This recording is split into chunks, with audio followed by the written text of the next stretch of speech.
Here are the top 3 drawbacks of having a dash cam in your car. And I say that, but they really aren't true drawbacks. The first is if you're at fault, then the dash cam video is going to show it. But if you're a moral person and an honest person, you're going to admit that you're the one that caused it anyway. Number 2 has to do with technical or installation issues. And it's just a handful of people who have dash cams who've reached out to me.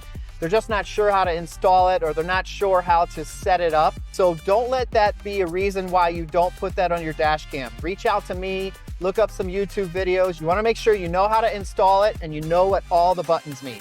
And the third drawback should not be an excuse for anyone whatsoever. It's the cost. A really good dash cam is $100. Guys, don't be cheap trying to save $100 on not buying a dash cam. It could save you thousands of dollars on a potential lawsuit or your insurance going up. If you can't afford a dash cam, don't worry. I'm giving out over 500 dash cams by the end of this year, and you could be a lucky winner. Just follow the dash cam lawyer.